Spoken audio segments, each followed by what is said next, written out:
Ahoj, já jsem Roman Staša. Už jste se někdy zamysleli nad tím, kde se tohleto filé bere? Tak já jsem se společně s Novakem rozhodl, že vám tu cestu z oceánu až na váš talíř ukážu. Ale to musíme do Ameriky. Tak pojďte se mnou. Novako vyrábí rybí filé z hejka. Jeho výlov probíhá v Tichém oceánu, odkud putuje k nám do Česka. Proto se za ním vydáváme až na západní pobřeží Ameriky, do Seattlu. Tak se vidíme v Americe, čau! Seattle leží ve státě Washington v severozápadním cípu USA. Hejk se loví ve vodách mezi Kalifornií a Kanadou. Rybářské lodě se tu pohybují podle výskytu hejn ryb. Sami jsme proto dopředu nevěděli, kde přesně se bude loď po našem příletu nacházet. Nakonec se k ní musíme zítra přiblížit až na jih sousedního státu Oregon. Čau, takže dneska po 12 hodinách, bych tak zhruba řekl, jsme konečně v Seattlu a zítra už vyrážíme do Oregonu, kde to bude podle mě úplně fantastické. Já se strašně těším a budeme lovit ryby. Čau!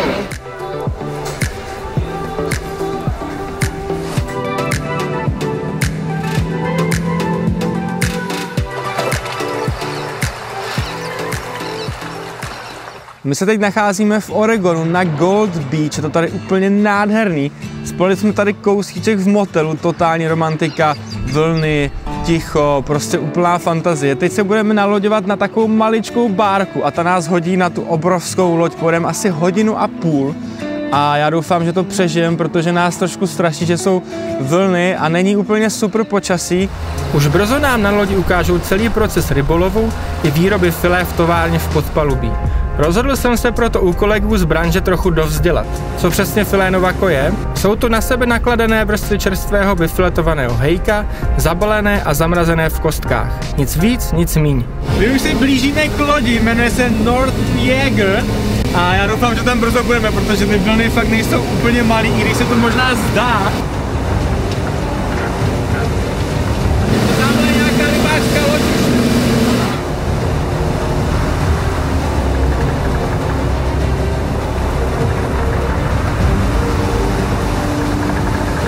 A je to tady, vzhůru na palubu.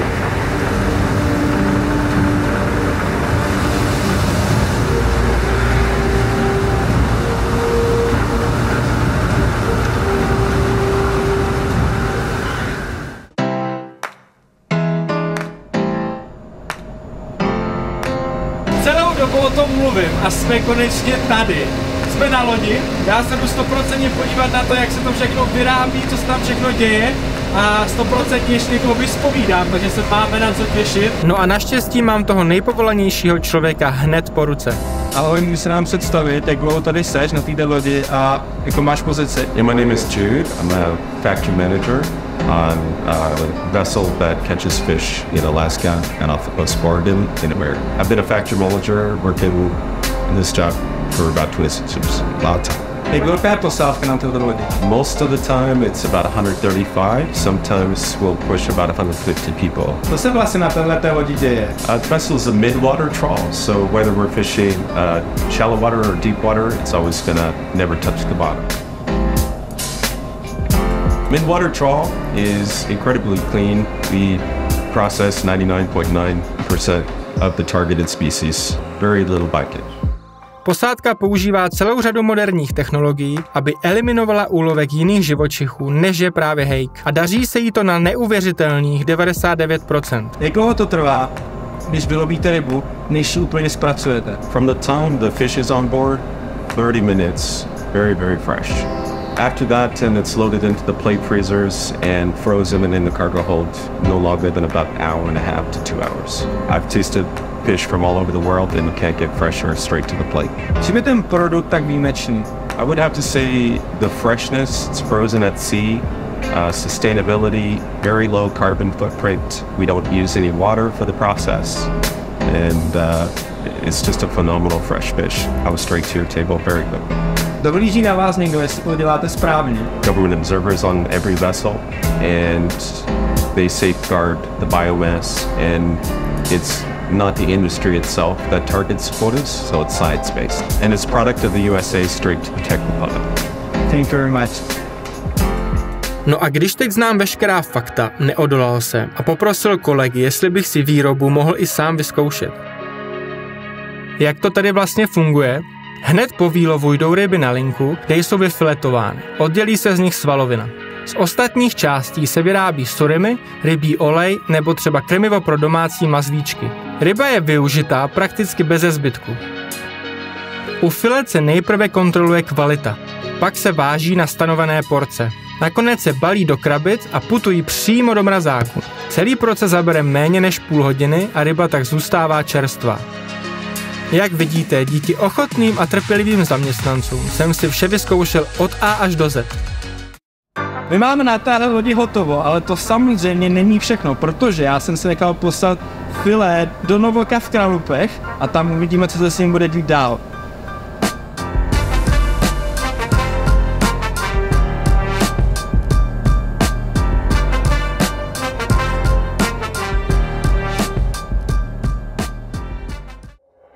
Ahoj, já už vás zdravím z České republiky, konkrétně z Kralupy nad Vltavou, kde sídlí firma Novako a kam jsem se nechal poslat ty fantastické filety, které, jak jste mohli vidět, jsme na lodi ulovili, vyfiletovali, zamrazili a teď se jdem podívat na to, jak to s nima dopadne a co s nima budeme ještě všechno dělat. Tak pojďte se mnou.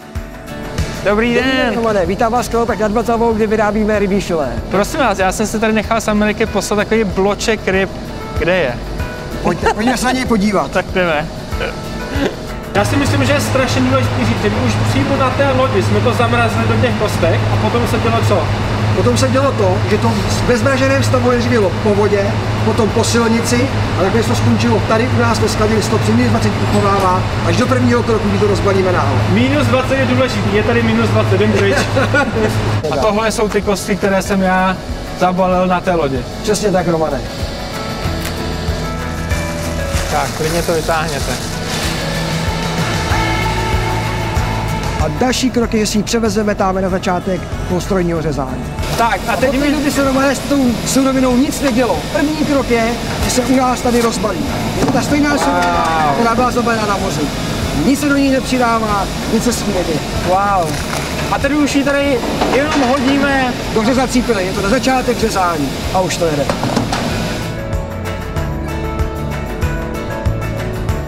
A tady už ty pláty řežeme na finální filé porce. Tak já se to vyzkoušet. Narezané porce se nám vloží do paničky, která je připravená ze spodní folie, projede tu multivakem a v tom je kouzlo naší výrobu. Porce, pokud je ve vákuum, tak nevymrzne. Máme detektor kovu, který nám hlídá případné mechanické nečistoty ve výrobku. A kontrolní váhu, která nám hlídá správnou hmotnost výrobku. Poslední fáze je kartonace, s kartonem na paletu a opět se vrazíme do mrazicího boxu.